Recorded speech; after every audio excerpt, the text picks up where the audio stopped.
Just like we saw in the playoffs last season, the Minnesota Timberwolves have kept stomping the Phoenix Suns in all of their matchups this season, and they built their most recent stomping on the back of their defense on Devin Booker.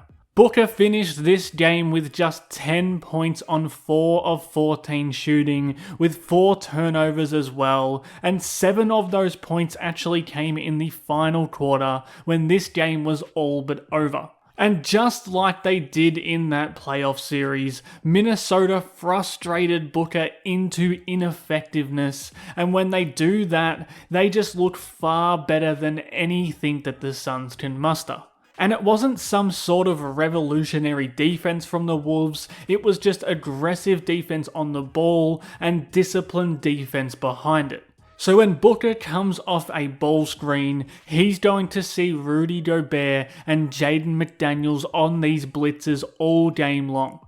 DiVincenzo is helping across on the roll man, so that when Booker is trapped by that defensive claw, there's no simple bailout pass here. Instead, it's a rotation out to the shooter, DiVincenzo recovers back to the corner, and Reed zips in to help on the drive, and then zips out to cover the jumper. That's the kind of dedication it takes to wipe Booker out of the game, because again, if you're going to bring 2 up at the ball like this, there needs to be a low man rotation that's on point, and there needs to be a constant extra effort mentality like this one from Reed, who closes out to the shooter to at least show a body on that contest. Because this style of defense is compromising.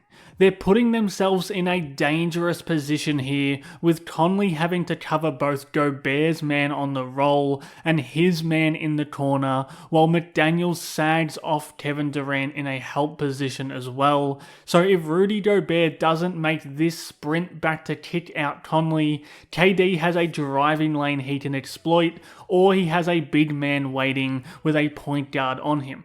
Instead, it's a contested jumper that they probably will live with. We saw that exact situation again later in this game. With the blitz on Booker, Conley is in this prone position in the middle of the floor, but Randall steps over to help, then Gobert recovers back, and when Dunn attacks the closeout from Randall, Gobert is sitting in that hole, and that forces the bad pass and turns into a transition opportunity for Minnesota.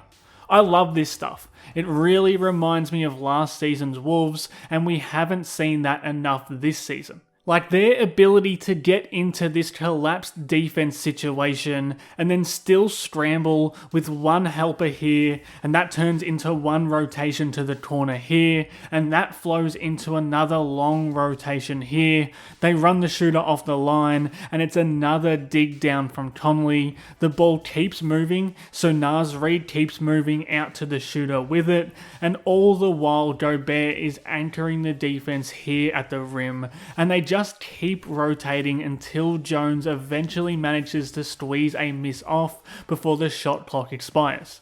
So the first priority is still the first priority on all of these possessions. They're trying to get the ball out of Booker's hands and remove him from the offensive situation. But these defensive sequences evolve into so much more than just defending Devin Booker. If Minnesota aren't on a string behind the initial double team, this plan falls apart pretty quickly. We don't always see Minnesota go all out to put a stranglehold on one specific player, but I always feel like their defense works better when they laser in on something like this, and it's certainly a handy weapon to have for the postseason. And really, for it to work, you need players who can execute it, and nobody executes on wing scorers like Jaden McDaniels. And this next possession is an all-timer from him. He has to corner this screen like some sort of MotoGP bike, but he still gets this rear view contest up on the jumper. But after the offensive rebound, that's when he really gets to work. He's the third prong on this triple team to force KD to give the ball up, and he goes from mid-air here to gliding toward Booker to run him off the line. When Durant attacks off the bounce again, it's McDaniels there waiting for him as a helper, so much so that this insane contest actually forces Durant to pass out of his trademark pull-up jumper, and he still lands and scurries back out to get in front of Booker, force the offense to jam up, and then take Booker's lunch to kickstart more fast break points.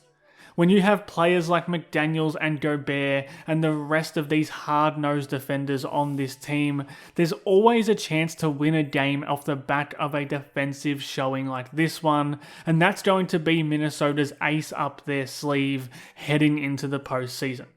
If you enjoyed this breakdown, you can become a Howls and Growls member.